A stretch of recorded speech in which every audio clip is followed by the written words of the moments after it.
Soy Edgar Gómez. En la tertulia Ron con Clase de hoy, un invitado especial, José Gregorio Pereira, un habano sommelier con reconocimiento internacional. Con él hablaremos de habanos y buen ron.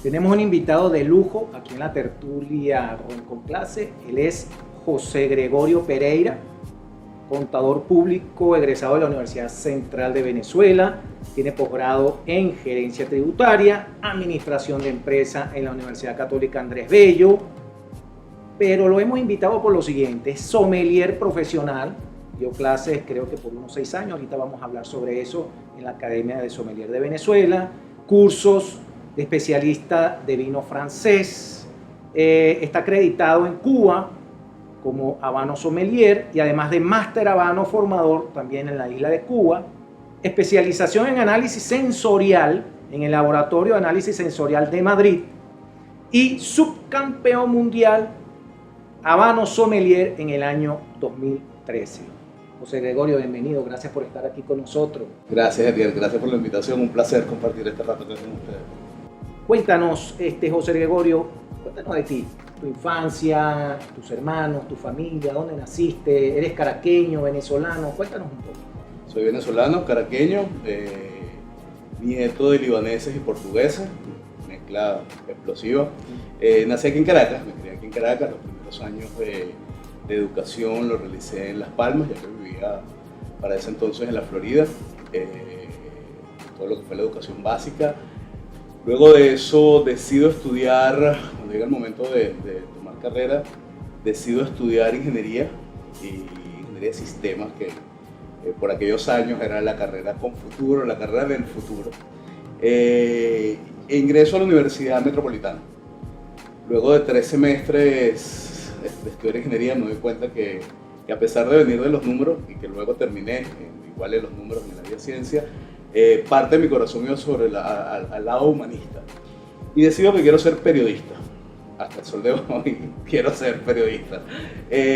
Por eso, vericuetos del destino y de la vida, no logro entrar en la escuela de comunicación y en el camino hago pues las carreras numéricas, las carreras financieras como tal. Primero en la Universidad Católica Andrés Bello, donde egreso como administrador, y luego en la Central, donde estudio contaduría y economía. Perfecto. Cuéntanos un poco cómo fue ese paso de los números, de la contaduría, de la administración de empresas a los habanos. ¿Qué sucedió allí? Es un paso que no es un solo paso, es una caminata, o ha sido una caminata bastante larga. Como te decía, siempre he tenido un amor muy particular por el mundo por lo humanístico. En mi casa siempre se vio, siempre estuvo presente el área, esta afinidad por lo sensorial, por la buena mesa, por el buen beber. Mi papá pues tomaba buenos vinos, comía bien. Hoy entiendo que eran buenos vinos. Y siempre estuve en contacto con esa parte. Yo hice teatro durante 12 años de mi vida, pues por tratar de mantener esa unión o ese nexo, a pesar de que estaba en los números, de que estudiaba administración. Siempre fui el animalito raro porque mis amigos de teatro estudiábamos letras o comunicación social y yo era el animalito raro de los números prestado al teatro. La realidad es que era un hombre de teatro prestado a los números hasta el sol de hoy. Como te digo, pues crecí viendo este mundo sibarita, esta parte epicuria en mi casa, y siempre me gustó la buena mesa, siempre me gustó el buen beber, aún sin tener los conocimientos en el área. Pero yo soy, en estos días alguien me comentaba, yo tengo alma de eterno estudiante. Yo digo que soy enfermo de los estudios, toda la vida me ha gustado estudiar. Y un día me invitan a una cata, había un club afiliado a una tarjeta de crédito. Lo cierto es que me invitan a una cata de vinos. Voy a esa cata y la persona que dirige la cata, la sommelier que dirige la cata, lo hace también, que al final de la cata me acerco a ella y le digo: mira, yo quiero estudiar, yo quiero hacer eso que tú hiciste, yo quiero estudiar eso que tú estudiaste, pensando que me iba a decir que había estudiado en Europa, en Francia, en España, en Italia. Me dice: sí, lo puedes estudiar acá. Lo empecé a estudiar como un hobby, lo empecé a estudiar como un área de conocimiento que me diese una válvula de escape al estrés de los números, de los impuestos, de la parte tributaria, que es bien estresante y desgastante.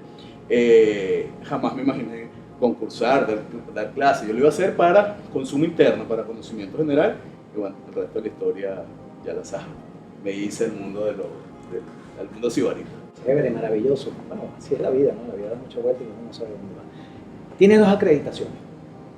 Sí. En Cuba. Cuéntanos un poco de esas acreditaciones. Fíjate, en el año 2009, mi carrera de contador me lleva a trabajar asesorando al distribuidor exclusivo de habanos en Venezuela.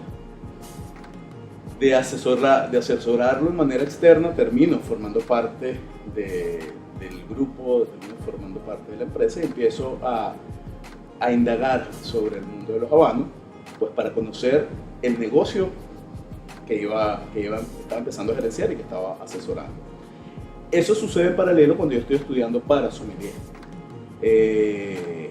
Una vez que me hago sommelier con el conocimiento del mundo del habano, conozco que existe, me entero que existe la figura de habano sommelier y empiezo, como tener que ir a Cuba 3-4 veces al año por una historia de trabajo, empiezo a formarme con las personas que crearon la figura de habano sommelier para el mundo entero, que viven en La Habana.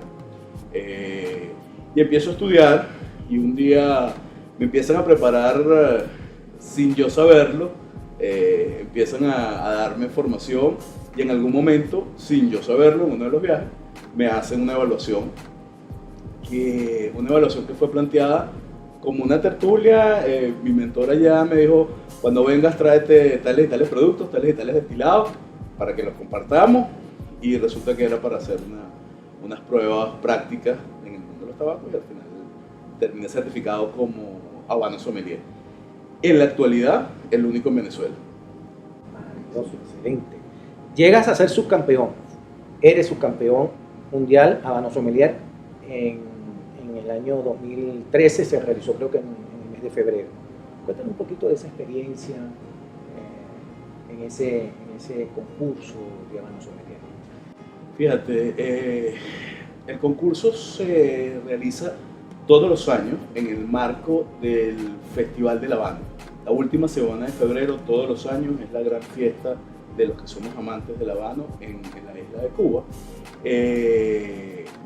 Por presión de mi mentor en Venezuela, gran amigo y socio, gran conocedor del mundo de los habanos, de hecho es quien hace el negocio de los habanos, quien inicia el negocio de los habanos, la cultura de los habanos en Venezuela, Carlos Lander, empieza a presionarme para que vaya al concurso mundial, pues por la posición que yo ocupaba en la empresa, por mis conocimientos en el área de los tabacos. Me había hecho ya máster habano, tienes que concursar, empezó el psicoterror. Para ir al concurso mundial tenía que ganar el concurso nacional como mejor sommelier. Ya yo me había presentado en el mejor sommelier en el 2010, recién graduado, pues fue una experiencia maravillosa, no gané, no quedé en el cuadro. Vuelvo a presentar en el 2012, gano el mejor sommelier de Venezuela, lo cual me permite ir al mundial. Una experiencia de verdad única, un concurso supremamente exigente. El concurso son 2 días dentro de la semana del festival. Hay una parte teórico-práctica, que es como la parte inicial, en donde todos los concursantes presentan sus armonías. Cuando tú vas a hacer el concurso, a ti te piden que desde Venezuela mandes una propuesta de armonía, de lo que algunos llaman maridaje, entre un habano y un producto que puede ser una bebida o un alimento. Y cuando estás allá, la parte práctica de ese primer bloque es defender esa armonía, precedido por un examen teórico, muy largo, muy agotador. De esas 2 etapas se escogen a las 3 mejores notas, los 3 participantes más destacados, que pasan a una segunda etapa en donde la cuenta empieza de cero nuevamente. El año que yo concursé, los finalistas, o esos 3 finalistas, fuimos Reino Unido, Cuba y Venezuela, que participaba por primera vez La primera vez que Venezuela tenía una representación en el Mundial Habano Sommelier, que fue la edición 15ª, tenía ya 15 años el concurso y Venezuela nunca se había presentado. Un auditorio, ese sí es a puertas abiertas, un auditorio con cerca de 250 personas, en donde tienes que demostrar profundos conocimientos en habanos, en marcas, en territorio de sabores, en fortalezas, en historia, hacer un servicio a un panel de 8 jurados internacionales, en los que figura el editor de la revista Epicur, varios hombres habanos, que es un premio que se otorga, que no tiene nada que ver con concursos, las personalidades del mundo de los habanos. Y bueno, fue una experiencia de verdad inolvidable. Qué buena experiencia, ¿no? Muy linda la anécdota. José, fíjate, tú dices que eres un amante de la Habana. ¿Qué tiene la Habana? ¿Qué es el mejor tabaco del mundo? ¿Y qué diferencia existe, para aquellas personas que de repente no conocen, entre tabaco, habano, cigarro? Fíjate, lo que normalmente conocemos como un tabaco, que es esto que está acá, el nombre real de esto es un cigarro, ¿sí? Este cigarro está compuesto por varias hojas, por varios tipos de hojas. Si todas esas hojas provienen de un mismo país, estamos hablando de un puro.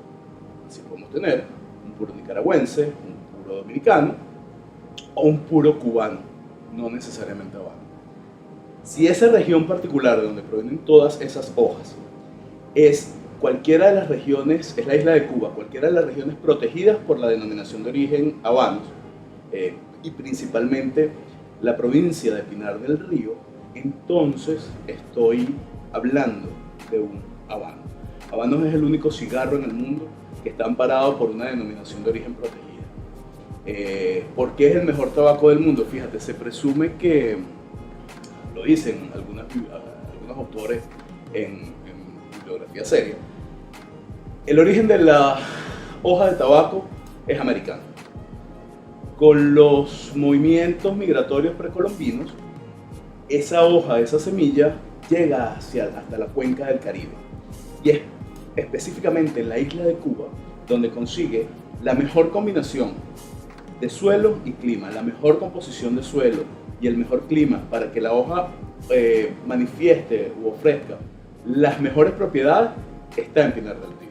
Si queremos hacer una comparación con el vino, pudiéramos estar hablando del Malbec de Cahors, que fue en Cahors y luego en Argentina, en donde el Malbec consiguió su mejor expresión. Lo mismo sucede con el tabaco. Hay muy buen tabaco nicaragüense, muy buen tabaco dominicano, pero es el cubano el que, según los entendidos, es el mejor tabaco del mundo.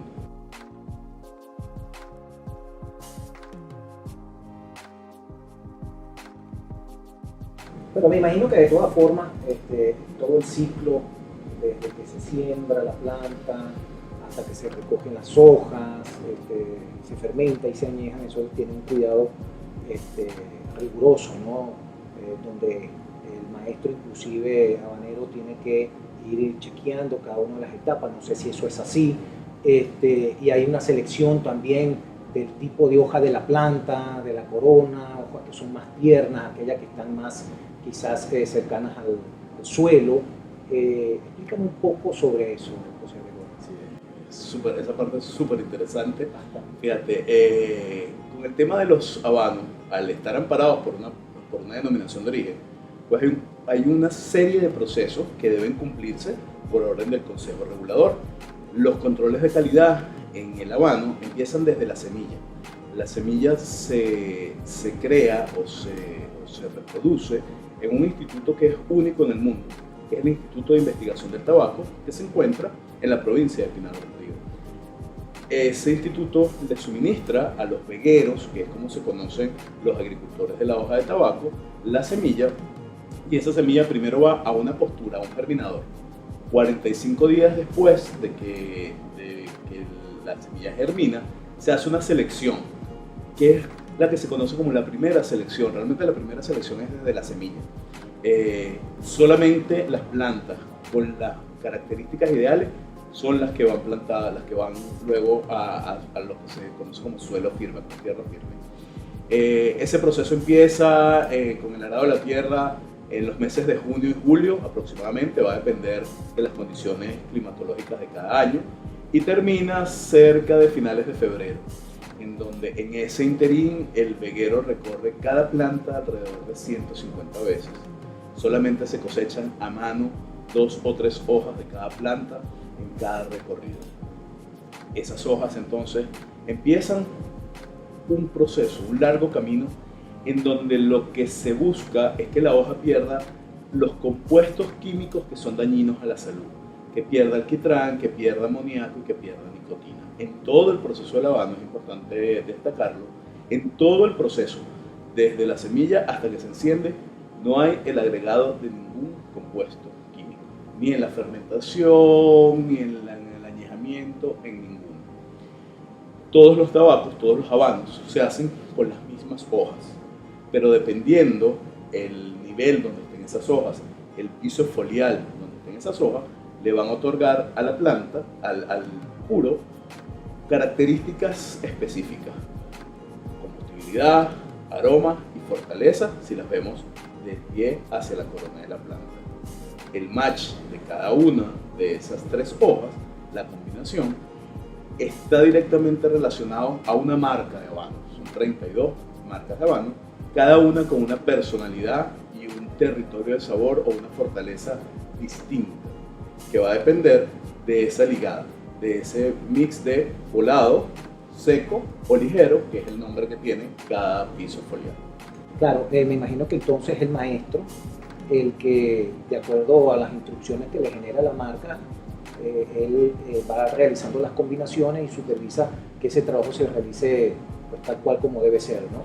Sí, esas recetas son secretas y esas recetas dentro de la fábrica solamente la conocen 2 personas: el jefe de un departamento conocido como la barajita, que es donde se arman esas combinaciones, y se le dan al torcedor, que el torcedor sabe que va a ser un formato, pero no sabe de qué marca es ese formato.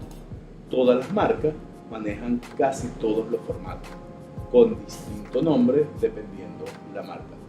Por ejemplo, hay un formato que se llama Mareva, que es este que está aquí. Esto tiene unas dimensiones y una forma específica. Todas las marcas, o casi todas las marcas, tienen una Mareva. Si esa Mareva se hace por la marca Montecristo, como el caso de esta, estamos hablando de un Montecristo 4, es el nombre comercial. La personalidad, las características, el territorio de sabor de Montecristo no se parece al territorio de sabor de Romeo y Julieta, que tiene una Mareva también que se llama Petit Corona o Romeo número 2. Físicamente es idéntico, internamente es completamente diferente. El torcedor, el que enrolla el tabaco, no sabe qué marca está haciendo, simplemente la orden que él tiene es hacer una Mareva. Es el maestro de la barajita, el jefe de la barajita, quien conoce la receta de cada marca. Qué bueno. Cuando hablamos de añejamiento, estamos acostumbrados en el mundo del ron a lo que es el añejamiento y a lo que es la fermentación. Primero fermentación y después añejamiento. Me imagino porque la fermentación quizás es la etapa, estoy aquí especulando un poco, del proceso de la elaboración del puro, donde se consigue la mayoría de los sabores y aromas del tabaco, ¿o estoy equivocado? Fíjate que yo tenía esa misma creencia cuando empecé a entrar en el mundo del tabaco, y como sommelier, cuando a mí me decían fermentación, automáticamente pensaba en fermentación alcohólica, con la que se hacen los vinos, con la que se hacen los rones, por ejemplo. El proceso de fermentación en el tabaco empieza desde el momento que la hoja se cultiva, desde el momento que la hoja se separa de la planta. Empieza un proceso de fermentación. Proceso de fermentación que culmina en el momento que enciendes el tabaco. Aún después de elaborado, la hoja se sigue fermentando. Por supuesto, van a haber etapas de control o etapas en donde esa fermentación se acelera de manera natural, por temperatura, o por madurez, o por condiciones atmosféricas. Van a haber etapas, lo que anteriormente se conocía como primera fermentación, segunda fermentación, tercera fermentación. Cuando la hoja está lista, va a la fábrica, y la fábrica pasa un periodo de reposo de al menos 3 años antes de convertirse en un habano. El habano, el tiempo juega a favor de las hojas de tabaco. Las hojas se pueden añejar de manera separada o una vez que el tabaco está listo, se puede añejar el tabaco. ¿Qué hace el tiempo con la hoja del tabaco? Permite que los sabores y los aromas, si estamos hablando del cigarro ya terminado, los aromas y los sabores se homogenicen, se casen, vayan de la mano. Permite que los aceites esenciales de las hojas del tabaco se compenetren también y que haga ese tabaco mucho más suave, una fumada mucho más elegante. No es que recién hecho no lo sea, pero normalmente los tabacos viejos, los tabacos añejados, se consideran mucho mejores a nivel de gusto. De hecho, Habanos tiene dentro de su portafolio, tiene dos líneas que se llaman Reserva y Gran Reserva, que tienen que ver estos nombres directamente con el añejamiento adicional a esos 3 años que reciben las hojas. El tabaco mejora con el tiempo en condiciones de temperatura y humedad controladas. Un vino mejora con el tiempo si está bien guardado. Una barrica de ron mejora con el tiempo si está bien guardada. Exactamente. Perfecto. Ahora, fíjate, se le da diversas utilidades a diferentes tipos de hojas de la planta de tabaco negro para formar el tabaco. Sé que hay hojas que son, digamos, para la cubierta, para la capa, ¿no? Hay unos que son, que se utilizan para algo que llaman tripa. Yo no conozco muy bien de esto, pero sí he podido en algún momento pues, escuchar a alguien. Y ¿cómo es ese proceso de selección y por qué específicamente esa hoja? A veces uno piensa que la planta, bueno, puede traer algún tipo de mancha a la hoja y uno observa que los tabacos son totalmente limpios. ¿Cuál es ese proceso o es que hay una preselección? ¿Cómo es todo esto? El tabaco se cultiva de 2 maneras diferentes. Las mismas plantas, o sea, la misma variedad de plantas la puedes cultivar de 2 maneras diferentes. Tabaco al sol, que como su nombre lo indica, son plantas que están directamente expuestas a la incidencia solar. Esas hojas se utilizan para lo que se llama tripa, que es el corazón del tabaco, que es lo que le da la personalidad, tripa obligada. Para la primera envoltura, que se llama capote. La otra forma de cultivar las plantas de tabaco se conoce como tabaco tapado. Esos sembradíos se cubren con una tela para buscar 2 cosas. La primera, la planta al recibir menos incidencia solar va a abrir la hoja para buscar mayor irradiación solar para hacer fotosíntesis, un proceso biológico orgánico básico. Ese estirar de la planta me da 2 cosas, me da mayor amplitud en la hoja y hace que esa hoja sea mucho más delgada, mucho más manejable. Esa hoja se conoce como capa y es el vestido final del tabaco. Adicionalmente se protege la hoja, ese vestido final tiene que ser perfecto, tiene que ser apetitoso, tiene que ser impecable en vista. Esa hoja no puede tener una mancha, esa hoja no puede tener un defecto. Entonces se cubren estos sembradíos para proteger la hoja, que es la que da esa envoltura final entonces al tabaco. De esas 2 maneras se cultiva. Ahora, con el tabaco al sol, dependiendo, como hablábamos hace rato, dependiendo del nivel en donde esté la hoja, va a tener una característica organoléptica principal. Las de más abajo se utilizan su principal característica es combustión, son las que mejor queman. Las de la parte central, que se conocen como seco, son las que más aroma ofrecen. Y las de la parte de arriba de la planta, lo que se llamaría la corona de la planta, tienen mayor incidencia solar, concentran más nicotina, son las que dan la fortaleza al tabaco. Volado seco y ligero, combustibilidad, aroma y fortaleza. Ese mix, dependiendo de la receta de cada marca, va a dar uno u otro tabaco.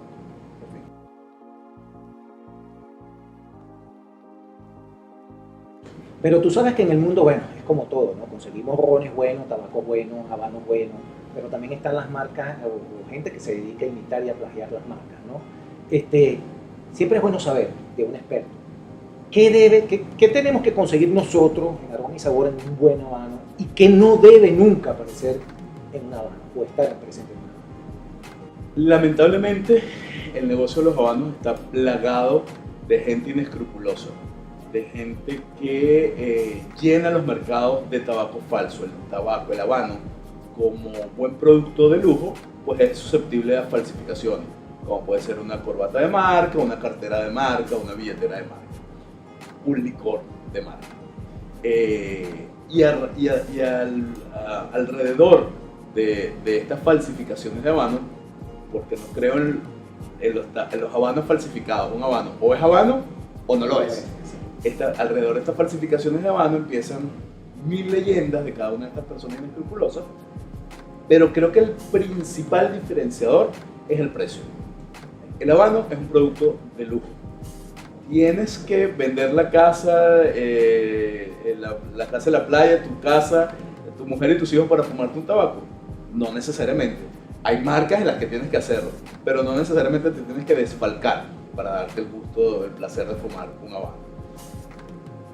Los falsificadores, apoyados en teorías como yo tengo una tía que trabaja en la fábrica, somos de la cooperativa, estamos autorizados por el gobierno cubano y un sinfín de excusas, que aquí pudiéramos hacer 3 programas para hablar de eso, te venden un tabaco falso.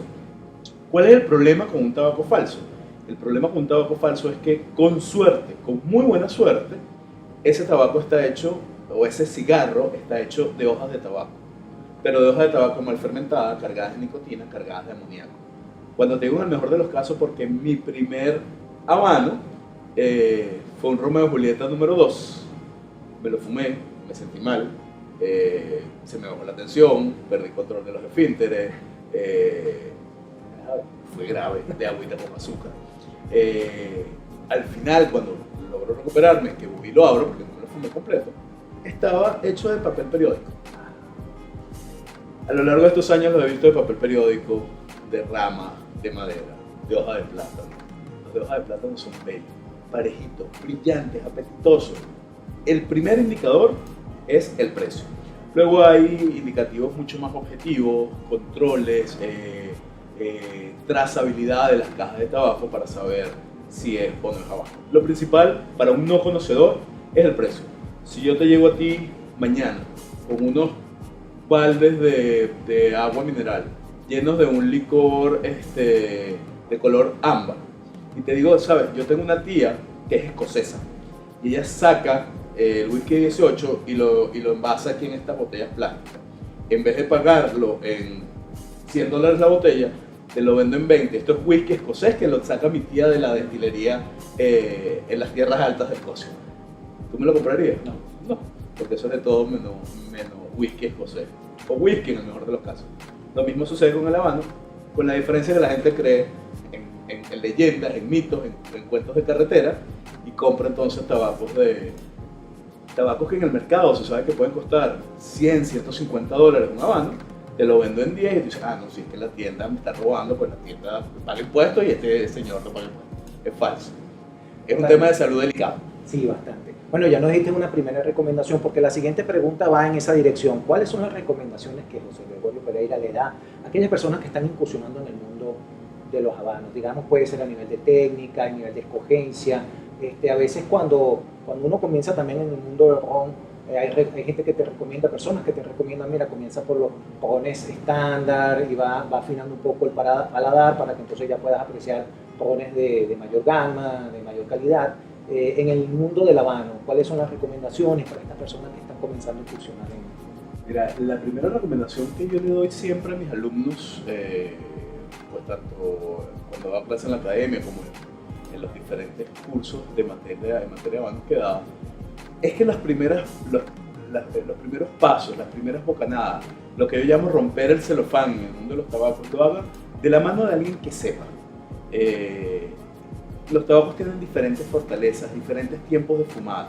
Si tú estás empezando a fumar y yo te doy el tabaco que a mí más me gusta, que es un tabaco de alta fortaleza, de alto impacto, vamos a llamarlo así, con fumadas prolongadas de largo recorrido de 1 hora, hora y media, lo más probable es que ese tabaco te caiga mal, que ese habano te caiga mal, que te dé dolor de estómago, que te descompense, que te dé embriaguez de habano, que no es como la de licor, que el día siguiente se te pasa con bastante hidratación.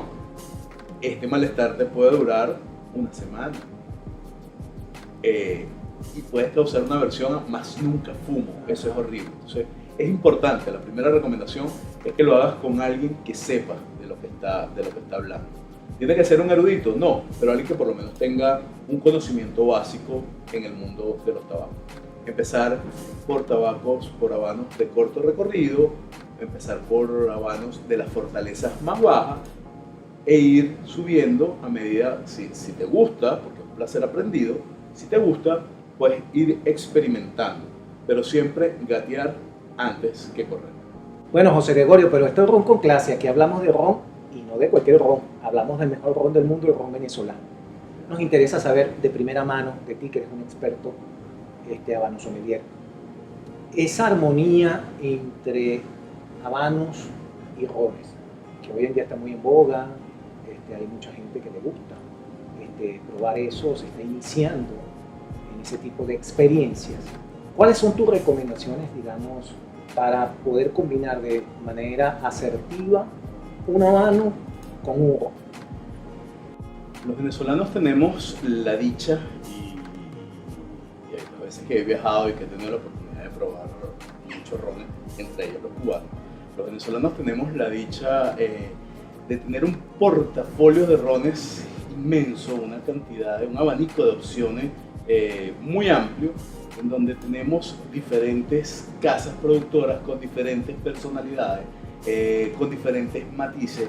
Dentro de una misma marca hay diferentes líneas con las que se puede jugar, que nos permite todos los días tomarnos un ron diferente sin cansarnos y sin aburrirnos.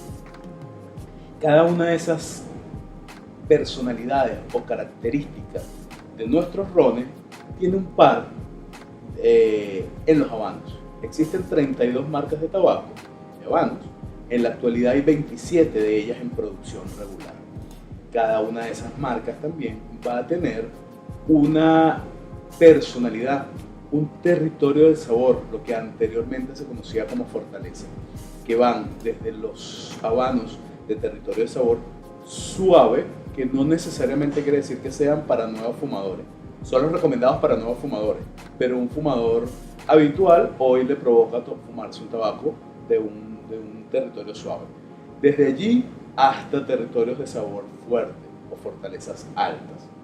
Adicional, particularidades, características sui generis de cada marca. Unos más aromáticos, unos menos aromáticos, unos más con aromas o sabores hacia lo terroso, unos más especiados. Lo ideal es, y obviamente esto lo da el ir fumando y el ir combinando y el ir haciendo esa sinergia positiva de ambos productos, que se tomen de la mano y que vayan juntos de la mano en una perfecta armonía. Es buscar las características de ese ron, conocer las características de esos habanos adicionalmente a su fortaleza y poder entonces hacer ese match y esa combinación. Un ron muy estructurado, con mucho paso por barrica, con alcoholes elaborados, con alcoholes pesados, pues debería ir muy bien con una marca de habanos como Partagás, por ejemplo, o Bolívar, que son marcas robustas en boca y en nariz. Claro, en la parte del gusto, o el gusto es un tema subjetivo, y donde entra la subjetividad, pues todos tenemos la razón absoluta, somos dueños de la verdad, y ninguno es dueño de la verdad. ¿Qué le recomiendo yo a las personas que quieren empezar a fumar o empezar a combinar sus rones con habanos? Es que vayan probando y que vayan buscando con algunas referencias, con algunas reglas, muy entre comillas, cuál es la combinación que más les guste. Que vayan haciendo ese juego de análisis sensorial cada vez y que hagan de cada experiencia, de cada fumada combinada con ron, un juego que sea divertido y que pruebe, que diga si me gusta o no me gusta, y si lo pruebo con este ron, y si pongo un ron de tal lado de Venezuela, y si cambio la marca de tabaco, hasta que finalmente consigas cuál es tu combinación ideal, que va a ser la perfecta y que a partir de ahí vas a decir que es la mejor del mundo y que yo te voy a decir no porque es la mía. Y a nivel de momentos, ¿cuál tú consideras que es el momento del día o el día de la semana para probar o consumir o fumar un buen tabaco, un buen habano con un ron? El día pudiese ser entre lunes y domingo y el horario entre 6 de la mañana y 12 de la noche. Lo importante es que, a diferencia de fumar cigarrillo, que es como coloquialmente, que es el nombre correcto de lo que coloquialmente llamamos cigarro. El cigarrillo es ese cilindro de tabaco rubio envuelto en papel, para no hablar de marca. Eso es un cigarrillo. A diferencia del cigarrillo, fumar habano, fumar cigarro, lleva implícito el tener el tiempo suficiente para dedicarle a tu cigarro, para dedicarle a tu habano. El habano no se fuma como un ansiolítico, sino se fuma para disfrutarlo. Por eso hay tantos formatos, por eso hay tantos tamaños, porque si yo sé que lo que tengo es media hora para disfrutar de un habano, no voy a tomar un habano que dure 2 horas, porque voy a dejar la experiencia a la mitad. ¿Qué es lo importante? A la hora que tú quieras, o a la hora que te provoque, el día que te provoque, pero que tengas el tiempo. Tengo media hora, busco un tabaco pequeño. Tengo 2 horas, me voy a dedicar a mi tabaco, lo voy a entender, lo voy a disfrutar. Busca un formato, una vitola de 2 horas. Cuando yo estoy en La Habana, por ejemplo, La Habana empieza a fumar a las 9 de la mañana, y ya coloquialmente cuando vamos en grupo no decimos cuántos nos hemos fumado, sino que lo medimos por centimetraje. Vamos midiendo cuántos tabacos y al final del día me fumé 1,5 metros de tabaco, me fumé 2 metros de tabaco. Lo importante es que tengas el tiempo, o sea, que fumes de acuerdo al tiempo que tengas para disfrutar. Bueno, José Gregorio Pereira, de verdad ha sido un placer para nosotros tenerte aquí en la tertulia Ron con Clase. Yo le pido a todo el equipo, por favor, que le demos un aplauso. Excelente representante de Venezuela. No, Edgar, muchísimas gracias a ti, por supuesto, muchísimas gracias a Ron con Clase y a todo el equipo pues, por permitirme estar aquí hablando de esta pasión para mí, que es el tabaco, y a todos los que nos están viendo y siguiendo esto, pues aquí tienen un amigo para hablarles del mundo del tabaco y disfrutar juntos un ron venezolano. Esta fue la tertulia de Ron con Clase.